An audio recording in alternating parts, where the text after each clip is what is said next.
pasado domingo 12 de abril, 27 millones de peruanos asistieron a las urnas para validar el inicio del proceso electoral que enfrenta el país, que llevó a un balotaje porque, como se tenía previsto en una oferta tan atomizada de 35 candidatos, ninguno de los candidatos con mayor porcentaje logró llegar al 50%. Por lo tanto, el próximo 7 de junio, el Perú decidirá su futuro político, un país caracterizado por la fragmentación, por la desafección ciudadana hacia los procesos electorales y precisamente hasta hacia la institucionalidad por la crisis que ha atravesado el Perú en los últimos 10 años, con 8 mandatarios en 10 años. Esto es una muestra contundente de la crisis política que atraviesa el Perú, en contraste con su situación económica, que ha sido mucho más estable. Sin embargo, hay temas en esta campaña que están relacionados con el crecimiento de la economía, pero también con el asunto de la seguridad. Pero el tema principal en Perú ahora tiene que ver con buscar lograr la estabilidad política, que ha sido uno de los síntomas que ha afectado el país en los últimos 10 años. Vamos a tener entonces el análisis con el profesor Jesús Macei, politólogo, analista político, analista de la casa. Siempre nos ayuda a comprender estos temas complejos y sobre todo a mirar muy de cerca nuestra región, América Latina, y estos procesos electorales que son tan importantes. Gracias, Natacha. Buen domingo. Bueno, estamos terminando la semana. Sí, Perú vive una situación muy particular, como tú muy bien dijiste, 8 presidentes en 10 años. Eso nos da un promedio de año y pico, más o menos, de ejercicio presidencial. Eso da la radiografía de un sistema político fragmentado.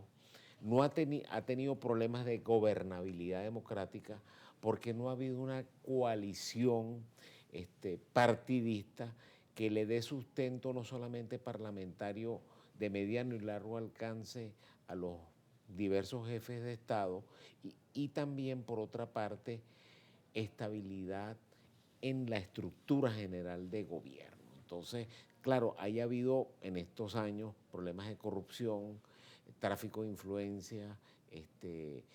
Por ejemplo, Perú tuvo grandes nombres como presidentes como Pedro Pablo Kuczynski, uno de los grandes intelectuales latinoamericanos y escritor de una de las obras que se llama La renovación del pensamiento económico de América Latina a mediados de los años 80, cuando se pensaba hablar de las reformas económicas y las políticas justas. Bueno, Pedro Pablo Kuczynski fue parte de esos intelectuales que introdujo los temas de economía, pero se vio envuelto en problemas de corrupción política, todo lo que tuvo que ver con los problemas de América Latina, envolviéndose con los casos de la Odebrecht, donde estuvieron involucrados varios presidentes del Perú.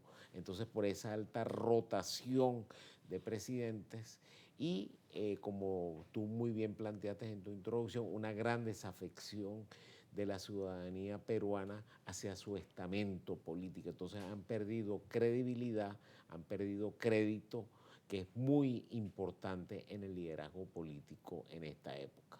Claro, eso no ha afectado tanto la parte económica, el accionar económico, porque ahí hay unas reglas no escritas en cuanto al funcionamiento de la macroeconomía peruana, que ha permitido, ha disminuido un poco, pero ha permitido alto crecimiento económico, un ingreso económico estable, un buen funcionamiento de la economía peruana en forma general, ¿no? Y en este aspecto es curioso cómo el asunto político no ha afectado precisamente el desarrollo económico, una de las economías más estables de América Latina, que ha seguido su curso a pesar de los grandes desafíos que tiene la institucionalidad en Perú en este momento. Y hablando precisamente de instituciones, es importante resaltar uno de los factores más relevantes de esta inestabilidad y esta fragmentación es la disputa constante entre el Ejecutivo y el Congreso. Eso ha sido un signo que ha marcado precisamente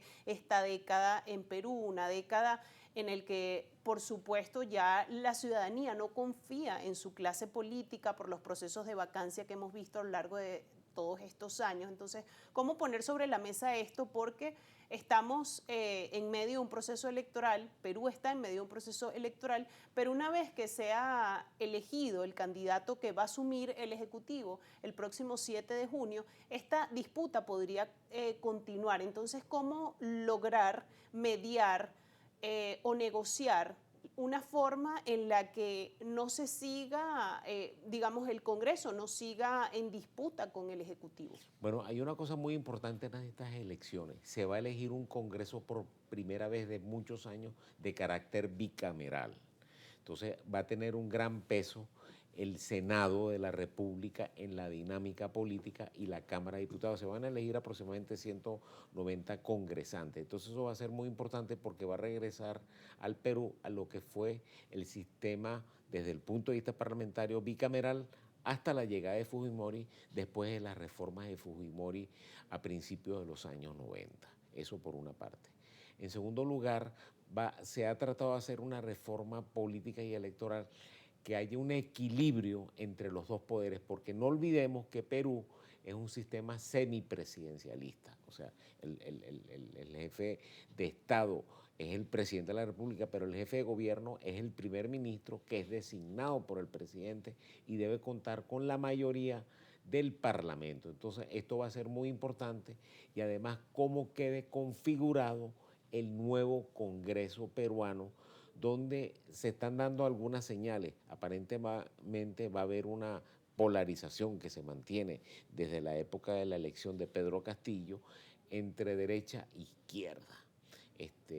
Entonces, cómo plantear esa gobernabilidad va a ser fundamental. Entonces, es mi opinión muy particular que el estamento político peruano, para recuperar parte de la credibilidad que tengan, es en cierta forma firmar un gran pacto que le dé estabilidad al funcionamiento del Ejecutivo en los próximos años, porque se va a elegir presidente para los próximos 5 años, si Dios quiere. Entonces es un tiempo suficiente para no solamente darle estabilidad al Poder Ejecutivo, sino garantizar la estabilidad de las medidas macroeconómicas que se han aplicado estos años. Entonces, esta elección es fundamental porque también va a entrar en lo que es el primer tercio del nuevo ciclo, del siglo XXI. Entonces, va a dar pistas de cómo va a ser el próximo milenio. Y no olvidemos que las dos personas que se van a disputar, que es Keiko Fujimori y Pedro Sánchez, ahorita Pedro Sánchez tiene una intención de voto ligeramente por encima en la intención de voto de las encuestas que yo he podido ver sobre Keiko Fujimori, pero esto puede variar. Entonces es muy volátil el comportamiento electoral peruano en el mes y medio previo a las elecciones el 7 de junio. Y uno de los aspectos destacados y novedosos en esta elección es precisamente la bicameralidad, que fue aprobada vía reforma constitucional en el 2024. Por lo tanto, los peruanos en estas elecciones también han votado por representantes al Congreso y al Senado, uno de los elementos novedosos en este proceso electoral, y como muy bien también apuntaba el profesor Jesús Macei, el asunto de definir la gobernabilidad en el país para que este proceso electoral, el elegido a partir de este proceso electoral, pueda desarrollar su periodo presidencial completo. Vamos a hacer una pausa, profesor Jesús, en esta conversación, porque también hay un asunto importante que hay que tocar en este análisis que tiene que ver con el fujimorismo, cómo sigue presente a día de hoy en el escenario político peruano. Precisamente Keiko Fujimori, hija del exmandatario, lidera la intención de voto, pasa a segunda vuelta y podría ser la nueva presidenta del Perú. Hacemos entonces una pausa y al regreso les entregamos más de esta conversación.